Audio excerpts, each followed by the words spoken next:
Hi, everybody. Welcome, welcome. We're going to get started here in just a moment and give any stragglers an opportunity to show up. In the meantime, I'm going to put some guidance in the chat to invite folks to introduce themselves. And here you go. So invite folks to share the city that you currently reside in. You can start sharing what's motivating you to share your climate story, and what is something you're hoping to get from tonight.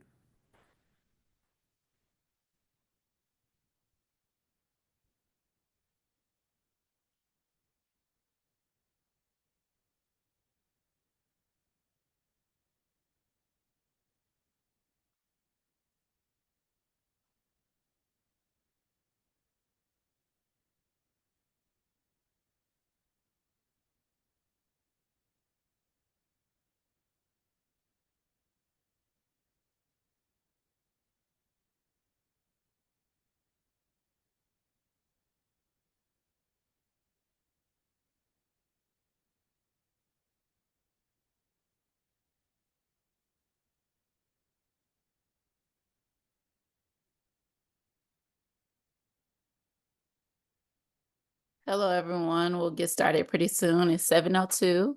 Maybe one more moment for people to log on, or do we jump in? I can give it one more minute and then we can get through the introduction, and there might be a couple more folks who join a few minutes in.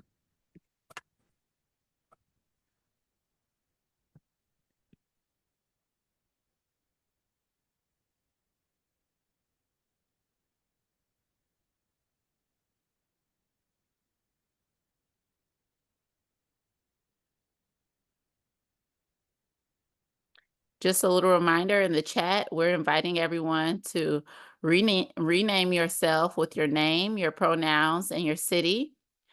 And then also feel free to share what's motivating you to develop your climate story and what's something you hope to gain tonight. I know for me, just recently, I came to really see visually because of an event I attended how robust the fossil fuel lobby team is in Annapolis.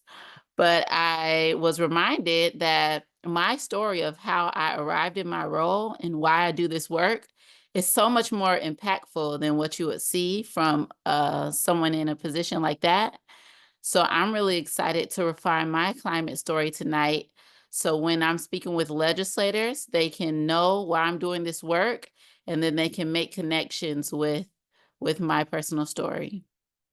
I also want to make sure that everyone can easily follow along with the training. If you need to turn on your closed captioning, go to the closed captions icon located in the Zoom toolbar. And that's for the desktop. If you're on mobile and you don't see a closed captioning button, you'll need to select the back arrow in the top left of your screen, then the settings icon, then meetings, then enable the show closed captioning when available toggle button. If you're having difficulty with this, please message us in the chat and we can try to help if we can. Closed captionings are automatically generated, so if there are obvious errors or you're unable to follow along at any point, feel free to come off mute, interrupt, and ask us to repeat any section more clearly. And so I think we can advance the slides and start going through the agenda for today.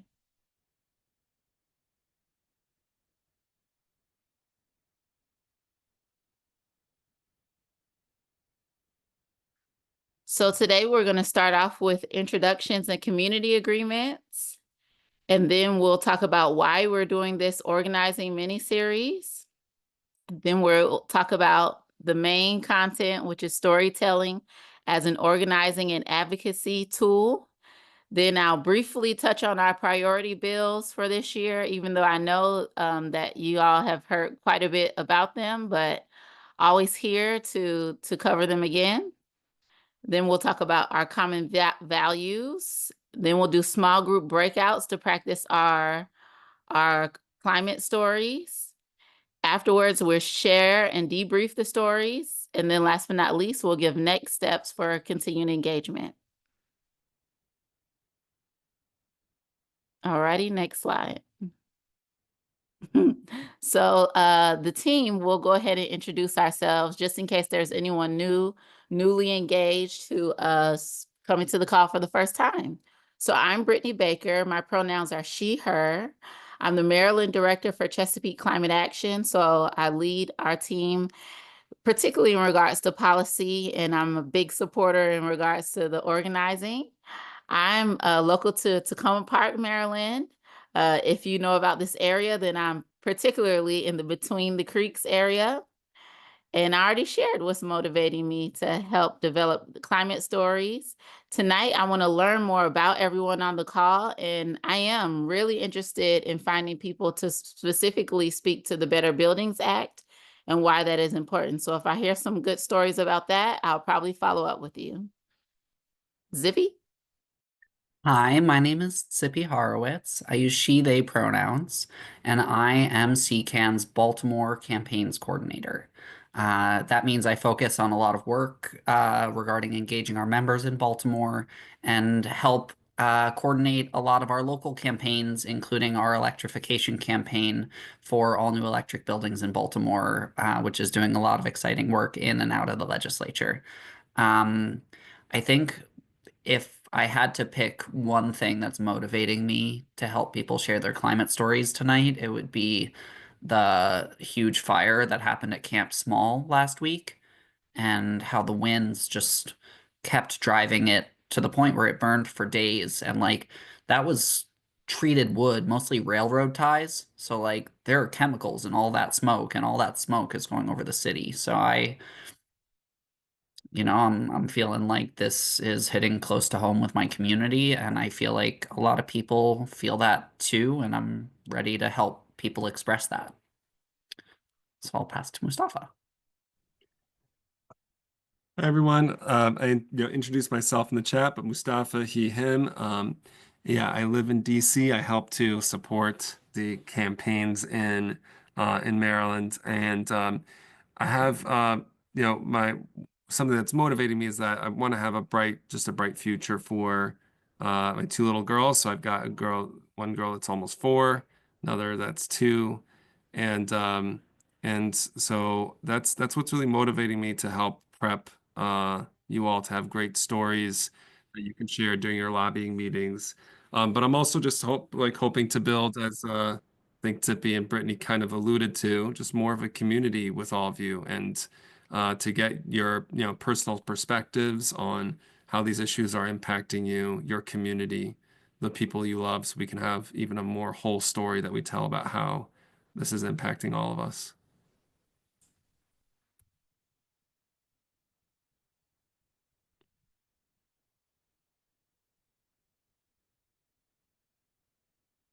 Okay, let's go to the next slide so we can do community agreements. So first and foremost, this is a safe space and a brave space. And so we know that learning new things can be uncomfortable and challenging, requiring all of us to be brave and step into our discomfort. But our ability to be brave rests on the foundation of feeling safe. So we have to make sure we stay in community with each other in a way that will support that safety, and that we prioritize everyone feeling seen, heard, and respected.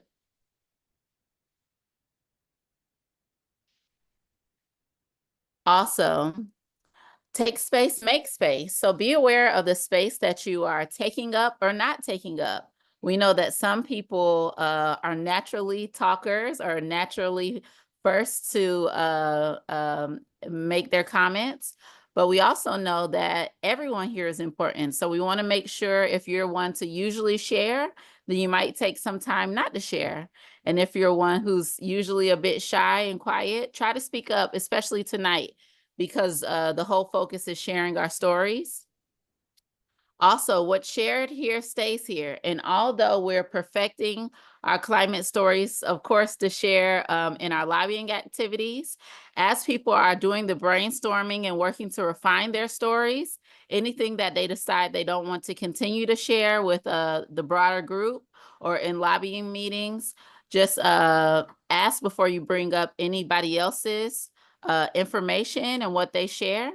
And then last but not least, be present and lean in. So try to engage meaningfully so that we can get the most out of tonight from everybody's equal participation.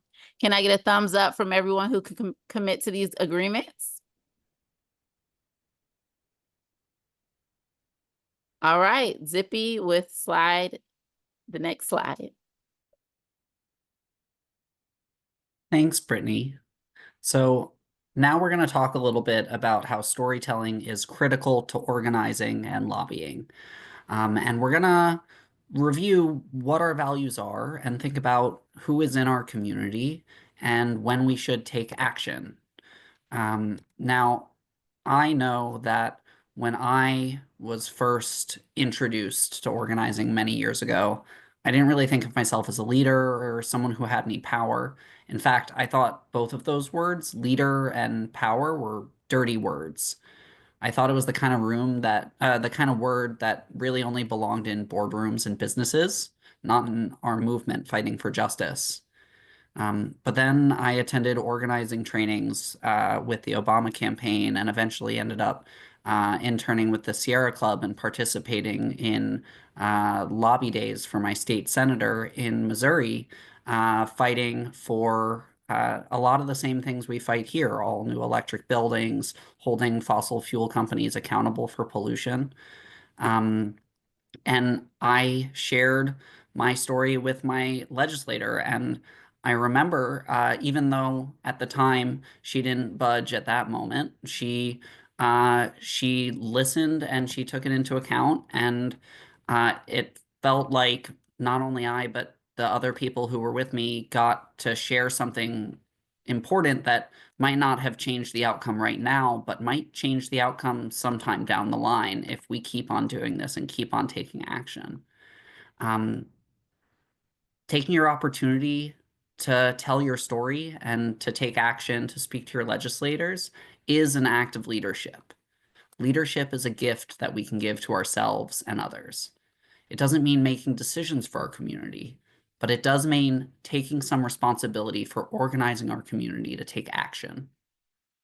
When we think about leadership in organizing and advocacy, we think about, again, the three questions on the screen.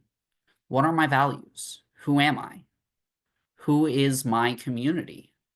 And when should we act? These three questions focus on the interdependence of self, other, and action.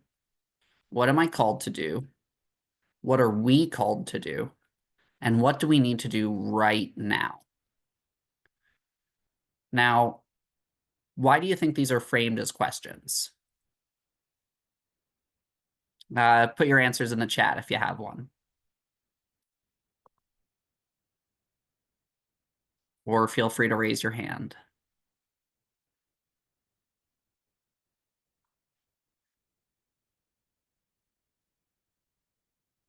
All right. Anybody? We're very comfortable with silence here at CCAM.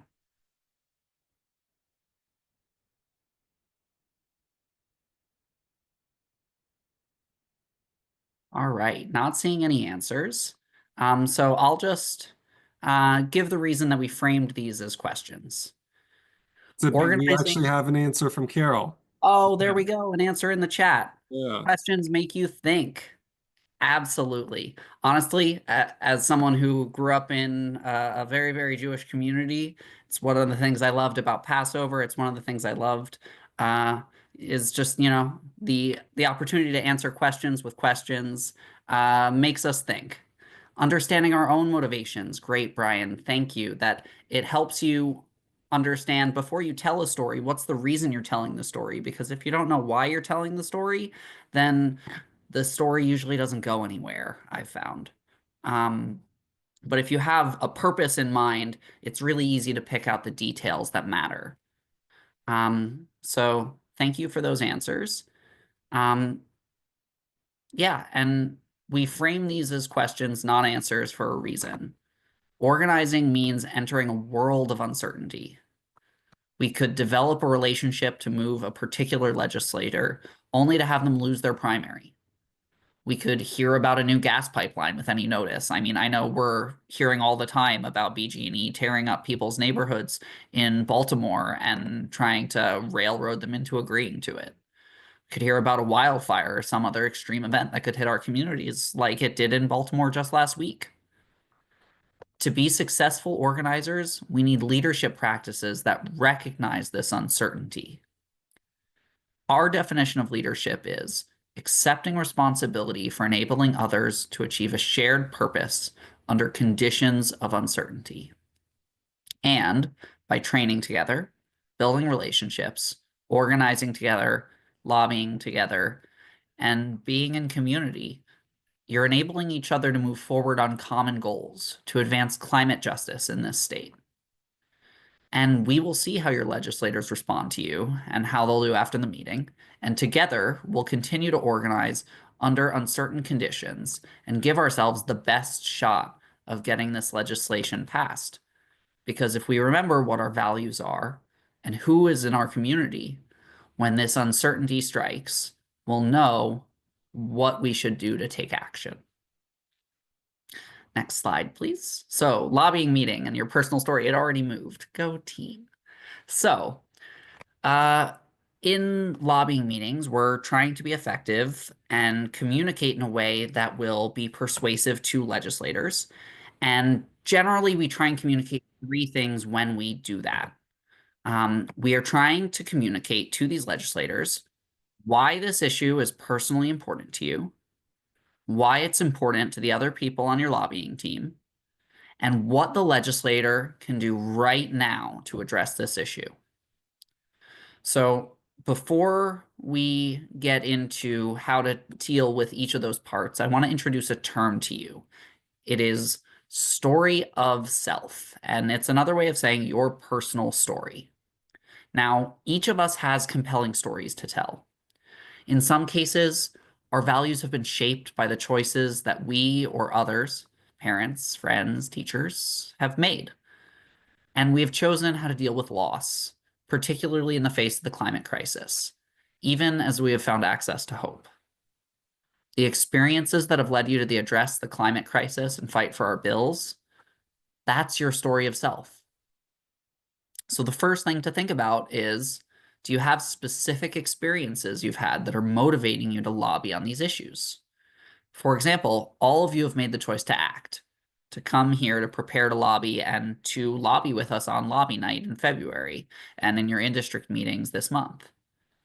So you can think which bills you're passionate about and what challenges or problems they address that you resonate with. And then you can consider why or how you experienced those challenges. So you can think back to particular stories of things that have happened in your life to paint a picture for the other people in your group, as well as the legislator eventually when you talk to them. And then you want to explain what getting this bill passed would mean for you and your community.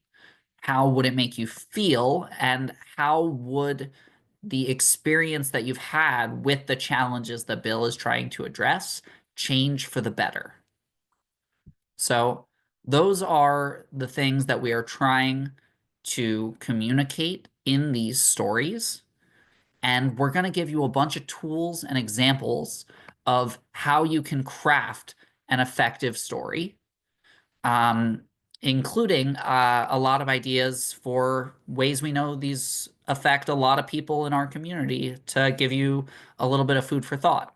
But before that, we are going to take some time to have a reminder on our legislative priorities, and then we're going to hear from Mustafa demonstrating a personal story, and then we're going to have the opportunity to practice telling our stories ourselves by breaking into groups and going through the worksheet that was sent out before the meeting, and that we will also be able to send you if you haven't received it.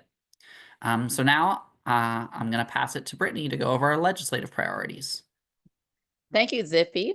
So we'll go really quickly on this because this is not our focus tonight, but this will be our focus, I believe, on Thursday's MMU. So we'll dig in deeper. But we have 3 priority bills that we're focusing on for the upcoming legislative session. But of course, these are our priority pieces of legislation. There are a lot of bills that we're supporting and monitoring, and also some pieces of legislation that will need to do a little defense. But these are our primary priorities. And so, number one, and a very passionate number one, is the Renew Act, because we do think that one of the most effective things that Maryland can do this year is create dedicated revenue for climate projects. The Renew Act is one piece of legislation that will do that without affecting Marylanders, because it is a one-time assessment that the largest and most polluting fossil fuel companies will all contribute to proportionate to their emissions from 1994 to 2023, but all over 1 billion tons of greenhouse gas emissions. And that's the cutoff that qualifies whether a company is responsible for paying into the fund or whether they're not.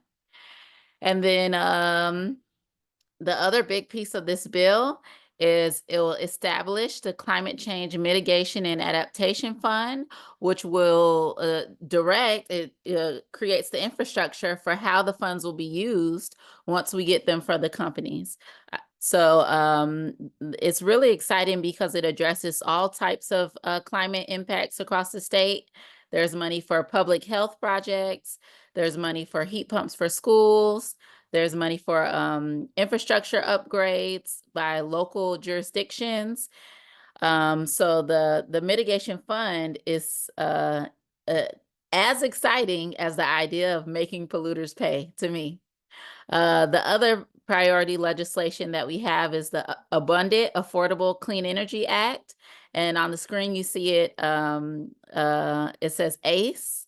And so that bill works to do 2 primary things. One, make sure that we're building as much clean energy generation in the state as possible, because in the past we have set up mechanisms and established goals. But what we found out just this year in particular is that those goals were getting more clean electrons into the state, but we didn't have a lot of ability to manage how these clean energy sources are coming online. So especially because our regional grid operator is very slow and also needs some improvement, the slow addition of clean energy is causing Marylanders' utility bills to go up. So what is in our locus of control to make sure we're building more here, and that any funds that we're specifically taking from ratepayers are creating clean energy sources in the state that we can manage and help us to reduce our utility bills. And it also does a few creative things to make sure that as clean energy projects continue to see more and more success, for example, like when our wind resources are finally built out in the next few years, that Marylanders are benefiting, and that the money will come back on our utility bills. Lastly, the Better Buildings Act that I was telling you about before. So the Better Buildings Act is legislation that will make sure that all space and water heating needs in new buildings will not be met by fossil fuels, and also that newly constructed buildings will all be solar ready. So those are our 3 legislative priorities. If you have any questions about them, feel free to put them in the chat, because I do want to answer questions, but we won't linger here. But one more thing. So just today, we started working on one piece of advocacy related to the Renew Act. And the number I just put in the chat is Governor Moore's text line. Literally, if you have 1 minute right now, send a text message to that number and say, Governor Moore, we need you to support the Renew Act. It's that simple. So now we can go to the next slide. Okay, great. So this Wednesday morning, we have a team of volunteers that are going to be meeting with Delegate Corman, who is the chair of the House Committee on the Environment and Transportation, and represents a portion of Montgomery County and Rockville area. Um, and so I am obviously a constituent. I'm not a constituent of Delegate Corman. I live in DC. But I'm very excited about this meeting, and so it made me think that uh, if I were a constituent of Delegate Corman, what would I say about why these bills are moving me? So I'm going to just give an example of what I would share in an actual meeting with Delegate Corman if I was his constituent. Um, so, Delegate Corman, the fight for climate justice is personal to me. After September 11th, I was placed on the watch list. Um, it I was placed on the watch list, and for 10 years I was on the watch list. And as a member of as the manager of Delta Airlines actually told me, it was because of my name, religion, being Muslim, and country of origin being Egypt, that the policies were being put in place that drummed up lots of fear that eventually led to us going to war in Iraq, and under false pretenses, a war that was in large part motivated by oil, and that was my introduction to talking about global warming. And this fight has increasingly gotten personal. After years after getting married, my wife and I eventually decided to have biological children, which was not an easy choice for us. And with that decision, I decided that I must do whatever I can to address the climate crisis and to create as much of a thriving future for them as possible. And then over the last 2 years, there have been two events that made me extra motivated to advocate for the Renew Act. One is, as Zippy was just talking about, the fires happening in Baltimore area recently. I was reminded of the Canadian wildfires and the impact of the air quality in DC and Maryland. I vividly remember preparing to take my two-year-old and then 10-month-old to daycare with all of the seeing all the particulates of the smoke in the air. And I put on a KN95 mask, and I put KN95 masks on both of them. As I put them into the stroller, I covered their entire stroller with a piece of protective plastic. And as I walked, I had this sinking feeling as I was walking on the sidewalks to get to daycare that this will be just happening more and more unless we drastically reduce emissions and hold fossil fuel companies accountable. The Renew Act is a public health issue, and my children's future is at stake. And the wildfires are now hitting home in Maryland, and local residents and many of us in the DC, Maryland, Virginia area are being hit as the taxpayers and paying the brunt of the costs for this crisis. Number two, I just remember when Hurricane Ida hit back in 2021, it was torrential downpouring in DC and in Maryland. And even in my street in DC, in the back alley was heavily flooding, which caused my yard to flood and for water to seep into my basement. And it created significant problems. And I know that the premiums went up for my insurance, and they've gone up on average in the area by 20%. And so it increased my insurance, I think, by about $100 a month. So the power lines were down in my neighborhood, properties were damaged, and in your district, actually, hundreds of people in basement homes and apartments were displaced, and one young man was killed died trying to save his mother. So I'm just here advocating for the Renew Act because we have to hold these fossil fuel companies accountable. And I just tell my 4-year-old when she spills something that I ask her, please go clean it up. This is a lesson we teach our children. This is a lesson that the adults in boardrooms running these companies need to be following.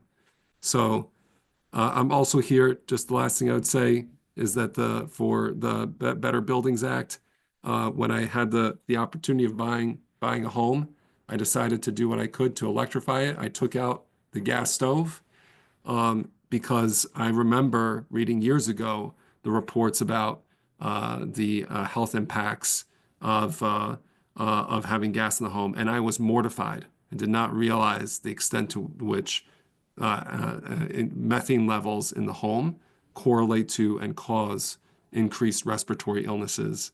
So, with that in mind, I'm just asking you to protect all of our health, to protect our climate, and move forward on both of these bills.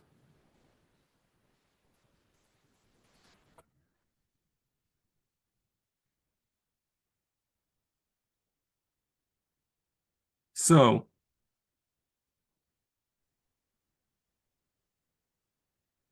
I tried to share what I think is more likely, more realistic to be a story or a set of stories that you may decide to share. And what I want to highlight is it doesn't have to be perfect. It doesn't have you don't have to be a great orator to do this. This is just about making this personal, and it's about getting your legislator to remember you, to remember your story, and to remember how you made them feel. And I think that goes further than even trying to convince them on facts or to motivate them by facts, is that I would hopefully like to think that Delegate Corman will remember me the next time I see him and will think about what I had to say when he's making decisions about the Renew Act. So, yeah, I just want to take a couple minutes just to talk about it. About what I shared? What was it clear about was it clear the challenges I was trying to address? Like was it clear? Was I clear on the bills and what the challenges were that I have experienced that were relevant to the bills? Folks can feel free to just take themselves off mute.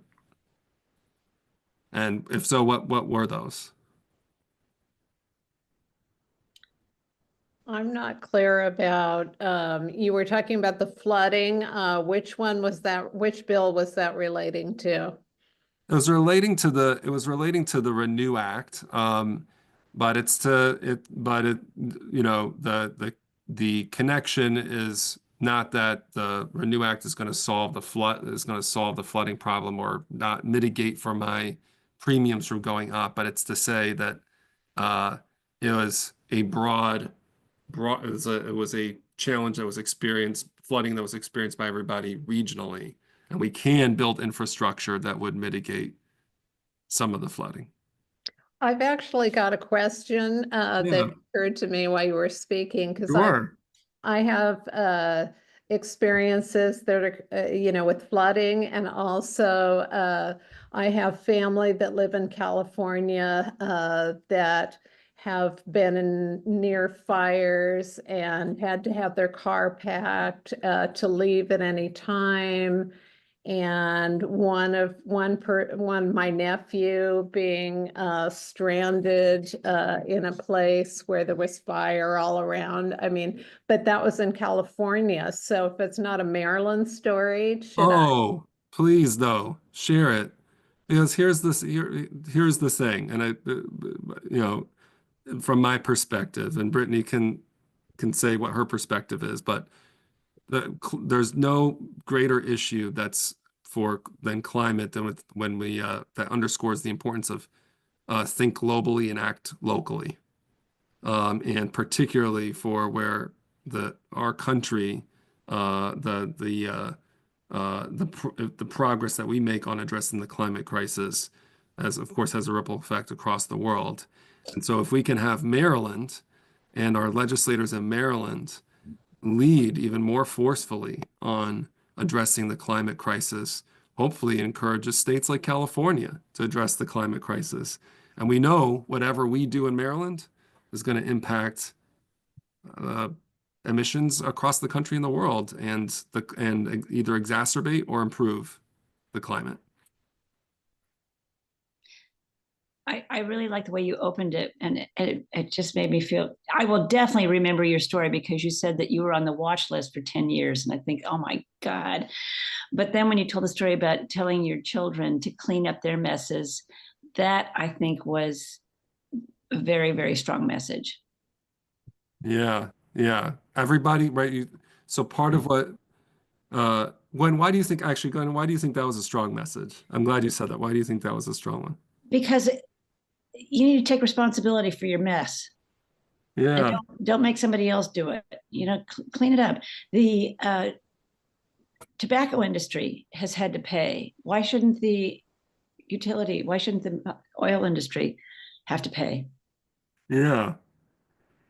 So I like to talk about, well, a lot of the legislators have kids or they have nieces or they have nephews, they have young people that they really care about. So like talking, being real about kids and the next generation is helpful. And also, if you've got I think the reason that you're in part responding that way to it is it's a simple universal message, right? Like it's a value statement.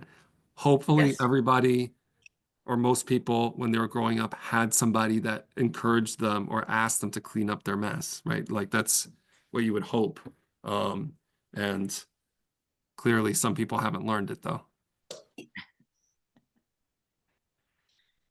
10 years. So how'd you get off the watch list?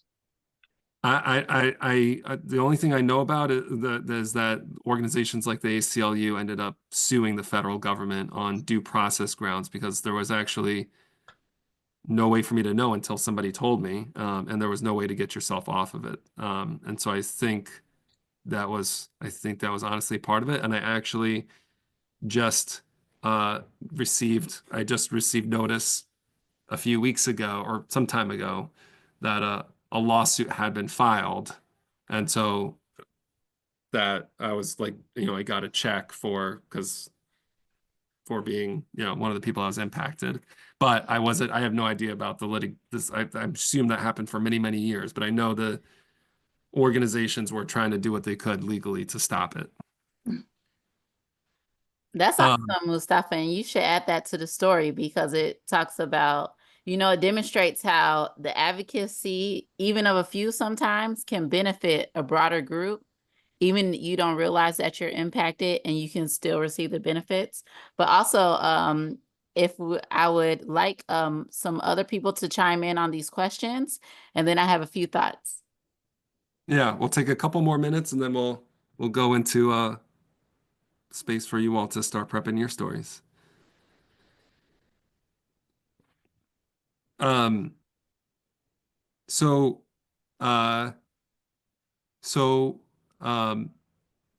it clear about did I provide clear examples of how this has impacted me beyond we just talked about the of course being on the watch list and then the values sort of parenting your kids, but did I name any specific examples about Holy smokes, yeah. man. Yeah. You had your children in your arms with masks walking through a dystopian present. Yeah. I mean, what an image. Yeah. And I think it's what every time I'm seeing all of these horrible bombing things going on around the world, I'm thinking that's what all those people are dealing with. Mm-hmm. We see it the day after the air has, quote, cleared. And I wonder about all of the smoke from all of these bombs that are filling the higher atmosphere. And that's what we're exposing everybody to. Yeah. I mean, you did a tremendous job with your poor little children in masks. Yeah. Yeah. Thank you. Yeah, I think on Carol's point, we're telling a story. One of the things I think is very interesting is that like when it comes to advocacy and like trying to mobilize people to take action, you have to like really think about your story, right? And at least I find that for myself, and I have to like really articulate it. But then, if you ask me how my day went, I could go, well, I slept through my alarm this morning, and my daughter turns out came into the bed in the middle of the night, and she was really unhappy with me, and she started screaming when I woke up, and I only have 30 minutes to get to work, and and I wasn't sure what I was about to do. Then you're like, oh my gosh, what'd you do with the screaming child? What did you do how did you get to work? Did you get to work on time? Like you kind of like we can get into really like significant sort of details about sort of what we're seeing, what we're hearing, what we're smelling. And that's actually what we're just trying to do, even with partly with these stories. It's the kind of the goal is not to tell, but to show. And it helps whether it's other community members or the legislator to be able to feel like they can be in your shoes in the moment. So, describing walking, describing what you were seeing, reminding people of what that moment was like, enables them to, be able to walk with you.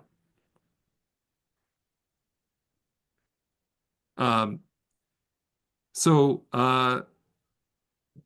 anything else? Any final thought about what you heard that helped you connect with that story or the stories?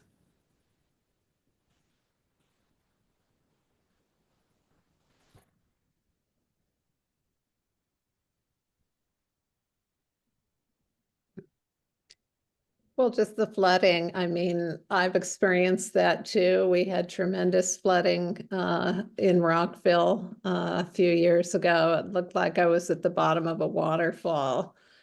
And so I guess I could just relate to your story of what you were going through there. Yeah. When maybe I should have mentioned this when my father-in-law, when I was talking to him before when we were thinking about buying a house, he said, you'll learn the most important thing when you are maintaining a house is understanding water and how water moves. Yeah, so true. So yeah, there you go. There you go. Okay, great. Brittany, is there anything you wanted to add? There's Yes. something else I'd like to say, if you don't mind. Sure, go ahead.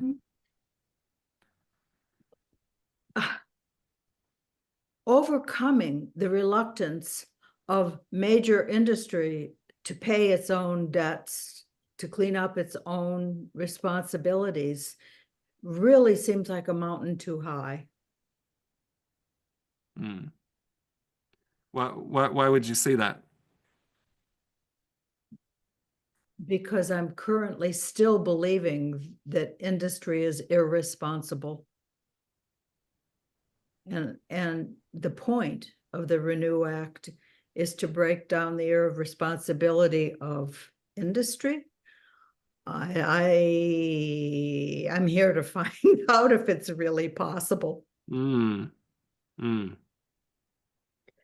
do whatever they can get away with. So it's really up to us to set boundaries for them and tell them what they must do. And we know it's possible because it passed in Vermont. Yeah. Like that. I also, Carol, I really feel you, and in organizing spaces, we often talk about acting out of hope or moving forward with hope. I also feel that a lot of times in climate spaces, it's like acting out of desperation and necessity. So I feel you. I feel you on your reluctance with hoping that industry will change. But Brittany, and then we'll move on to the next section. Yes, thank you for sharing that, Carol. All feelings are valid, and know that we're doing everything we can to line things up so that the bill does pass, even though it is a big hurdle. But we're making progress day by day. But what I wanted to mention in regards to the storytelling, two things. One, it is so important, and the biggest piece of our exercise today is helping legislators understand the everyday impacts of climate change. Just like the stories that Mustafa just shared, what does it mean for us when our families are impacted by extreme heat or wildfire smoke or excessive flooding? But on the other side of this, and this piece really is related to full buy-in and engagement with our lobbying program, and being sure you're updated on what's the key messaging for the specific legislator you're talking to. sometimes it's equally important to share the opportunity of passing some of these bills. Like when I think about the Abundant, Affordable Clean Energy Act, I think of my little cousin who is about 10 years younger than me, who was living in Alabama. You know, there's not a lot of economic opportunity in the area he was living. And so I invited him to come live with me. And then I was able to get him a job with a solar company. And he started off at the bottom ranks of a installation crew and grew up the ranks, and then ended up moving to Arizona, working as captain of the installation crew. And now he's moved to Florida and owns his own solar business. And so certain legislators might be even more moved if we think about the benefits of passing our bills, like Better Buildings Act, and how utility bills will be much more stable once everyone gets electricity only, as opposed to electric and gas, specifically because they're padding delivery rates. Delivery rates have gone up almost 30% over the last 20 years, or even less than that, like 6 years. They're really building in a lot of unnecessary fees into that delivery portion of gas bills. So sharing with certain legislators saying, hey, I went fully electric or I went solar and this is how much my utility bill went down, could be equally as engaging for them as telling some of the sinking feeling stories that I know we all have as well.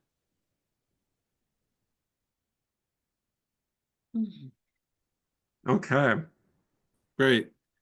So we have here on the slide a few questions just to help prompt your thinking around your own story. So I put into the chat some earlier in the presentation, and the link to the worksheet. I'm going to put it again right now. So I encourage you, if you haven't pulled it up, to pull it up. So I would think about the questions like Brittany was just relaying. Is there any time where you or your loved ones have experienced extreme weather, extreme heat? Really think about, how did it affect you? How did it affect them? Think about the story, the details, providing enough details so that, you know, a person can be there with you and experiencing that. What is the financial cost of the climate crisis to you? Have your premiums gone up? Do you have any concerns around public health or experiences around the consequences that this has presented to your health or your community's health? Have you experienced any supply chain interruptions? In fact, I know a handful of people that couldn't get like dialysis and some of that sort of standard medical equipment because the distributors and the companies that made those products are based in Western North Carolina. And so have you do you come from a frontline community? Some of our communities are more disproportionately impacted by these issues. What is the story of your community? How have you been impacted? So those are a few questions just to get you going. And what I'd love to do right now is to break folks out actually into groups. But before we do that, is there any questions just about the things you should be thinking about in developing your story?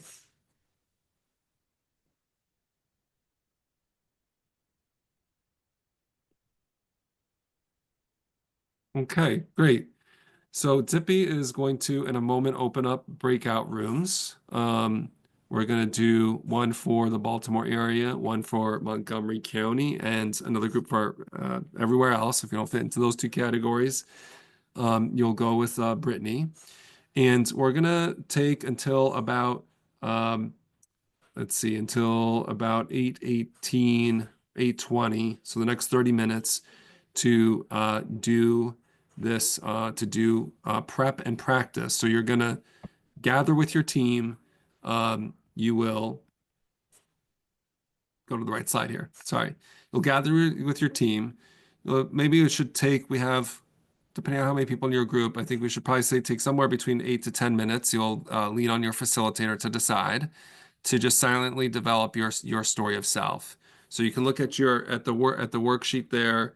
There's a table there to help you think about the challenges that you've experienced, those story moments. If that's useful to you, you're welcome to use that worksheet, or you don't have to use it at all. But you'll develop your story of self. What I would do is I would at least just jot down bullet points. So like, what are the moments, the experiences? And you can continue to flesh it out after this training. And then you'll do a practice sharing your story. I know it's going to be not perfect. It'll be rough, but you'll take, let's say 2, maybe 3 minutes per person to show a story, and and your facilitator will create some opportunity for you to get some feedback and response from both them as well as the other participants. And then we'll make sure to have a couple minutes at the end for everybody in their breakout to just make sure you're taking notes and incorporating feedback from the group. And then at the end, we'll come back together. Your facilitator will likely ask somebody in the group if they would be interested in sharing their story with everybody else before we end the entire training. Any questions about the breakouts before we go into them? And Zippy, you ready to launch the breakouts? Yeah, go ahead, Carol. I'm a pest, but I've lost your page. I can hear you, but I can't see you. You are so okay. Do you see Zoom, like the Zoom icon in the bottom of your screen, like in the Windows bar? Yes, I do. Click on that and we should reappear for you. Boy, that was easy. You're okay. Hey, I love to be able to help people out with tech, and it's not every day that I can do that. I don't have those types of skills, so I'll take it. Okay, great. Any questions before we do the breakout? Otherwise, okay, Zippy, let's go ahead and launch breakouts.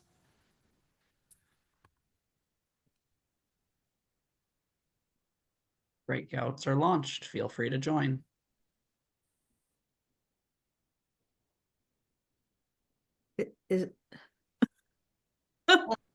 Sorry, everyone. My background is a little bit loud now because I have my climate story is here now. Oh, Right. But I was just saying leadership is really focused on the finances of everything right now. And so continuing to move forward the message that not acting is very expensive for Maryland is a very powerful point.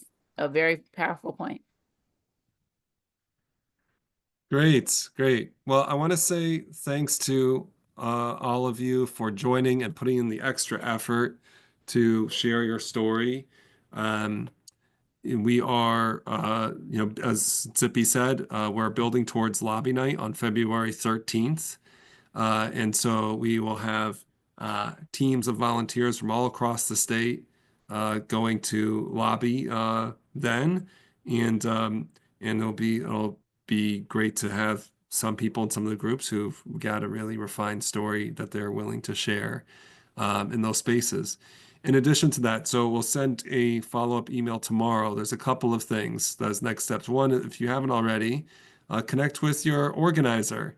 So we are having a new Montgomery County and Prince George's County organizer starting tomorrow. So that organizer is going to be connecting with the folks that were in my group, which I'm looking forward to you all meeting him. And then or connecting with Zippy. So I'll make sure to put calendars in the follow-up email.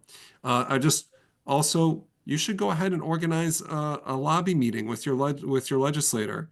Schedule, you can reach out, let one of the organizers know, reach out to their office, say that you're volunteer with CCAN, your constituent, you want to talk about the Renew Act, Better Buildings Act, and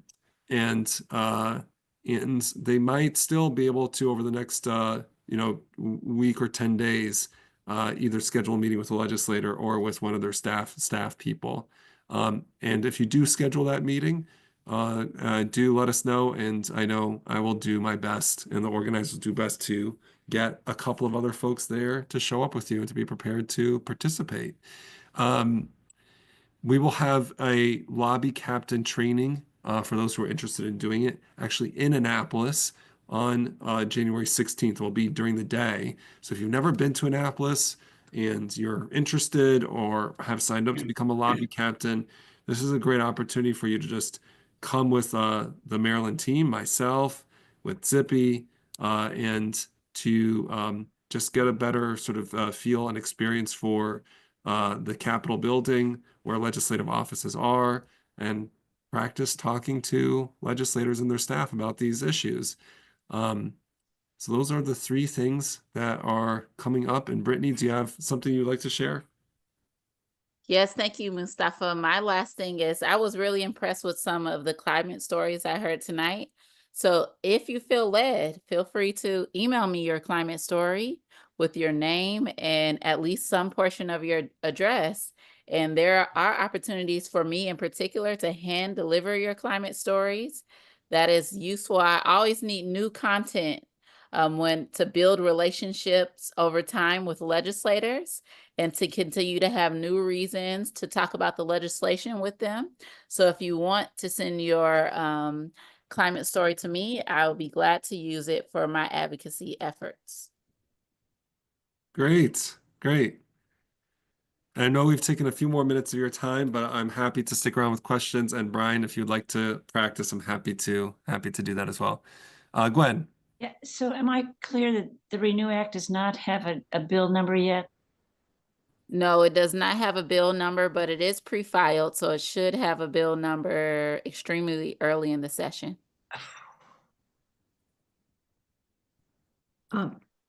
Is there a way to hear the end of Brian's story, but not, I mean, Yeah, sure, absolutely. So I think for those who'd like to stick around and hear, Brian we cut Brian off in our group. So for those who'd like to stick around and hear Brian's story, if that's okay with you, Brian, and we can give a couple minutes of feedback, we're welcome to do that. But otherwise, if you need to go, totally understand. You are certainly welcome to hop off. Thank you so much, everybody. And Brian, whenever you're ready, if you're comfortable. Sure.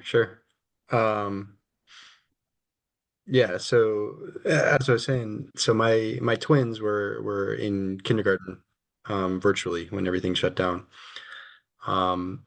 So when we had the fire, the Canadian fires, when the smoke from that came, going out that day, we saw, my kids were like, my kids always, they like to look at the weather on my phone, every morning to see what it's like, see what they need to wear, all that. And they were looking, they got used during that, few days, week, they were looking at what's the air quality, what does it show? Is it orange? Is it red? And then, having to, there was just a feeling that I think we all got, my kids, with, having to put the masks on going outside, because we didn't want them to be out, when the particulate matter was so high, that there was just, a feeling to a kind of return to that, to all the disruption that they had suffered, during COVID and the aftermath of that. And so, I think, that was really like one of the most impactful things that's happened, in terms of bringing, the climate crisis kind of home to me, to my family, and knowing that, like, for my kids,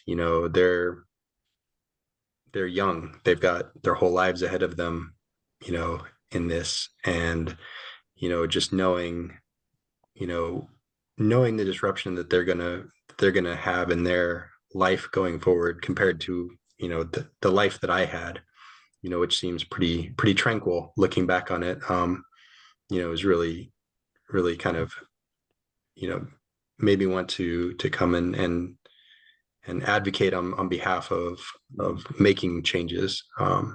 You know, making changes to, you know, eliminating fossil fuels and moving us towards, you know, some form of a cleaner world, really. Mhm.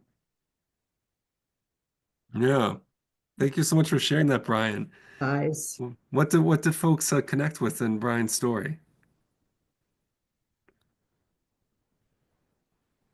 I had tears in my eyes, trying to be, you know, not to just plain cry. Very, very touching way of talking about the way that your children my grandchildren have already been traumatized, and how that's not going to go away. Yeah. What else, Gwen? I see you shaking your head. What's resonating with you? Yeah, I mean, this is why we're doing this. It's for our children and our grandchildren. Mm-hmm. Mm-hmm. But I just want to thank you all for being so open and honest, and thank you, Mustafa, for organizing. And just, Yeah. I'm sorry if you're not going to be our leader though in Montgomery County anymore. But Well, you know what? Got more capacity, and we're bringing in a great organizer, and You're gonna love the new I'll be person. around. I will definitely be around. Definitely be around. Brian, What's the name of the person? So name's Dustin, and so Dustin will be included in our follow-up email tomorrow, and I know we'll be reaching out to each one of you individually this week and just making a call and saying hello to you all, and continuing to move the lobbying work forward. Brian, yeah, I wanted to also just say is very, very personal, and you know, I resonate with it as of course, as a father of kids that are not so much younger than yours too. Um, and so I think I would just continue to lean into it. I don't, there's not anything else I would say just in terms of feedback other than just lean into the moments. Yeah. Yeah. Yeah. One of the things that it could be, since we talk so much about kids, is a lot of these legislators have children. Not all of them, but a lot of them do. And sort of think about when you're prepping for your meetings to look them up. And I think it's appropriate to say, I know you want these things for my kids, because I think because you should want them for your kids. Like this is their future too. There you go. Great. Great. Any other feedback for Brian before we sign off?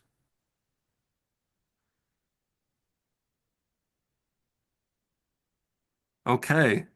All right. Well, thanks so much to all of you. And I hope that this was both helpful and at a minimum community building so you can get to know some more rock star folks who are very committed to the lobbying work that are in your community.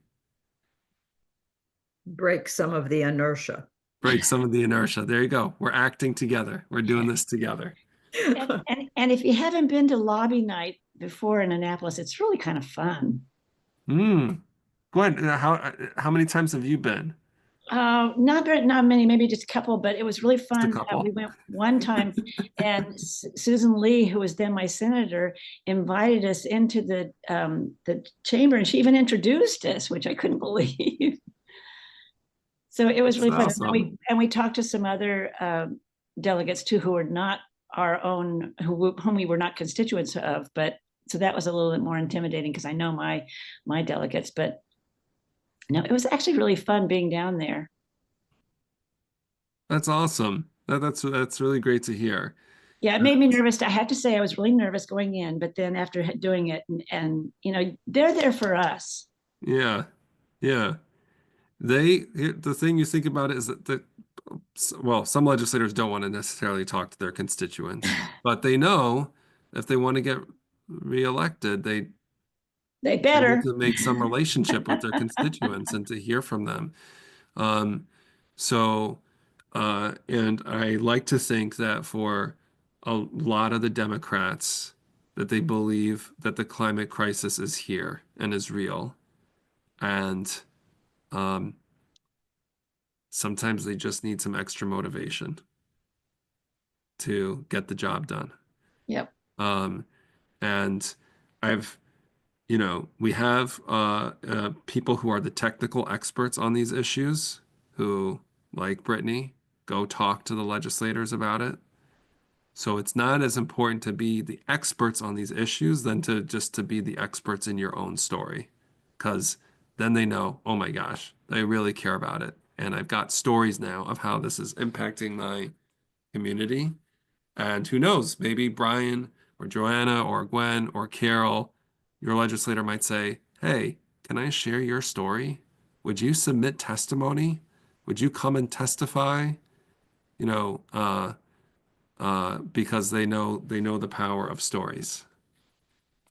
They know it. Thank you all so much. Thank you. Thank you. Good night. Okay. Bye-bye. Good night. Nice to meet you all.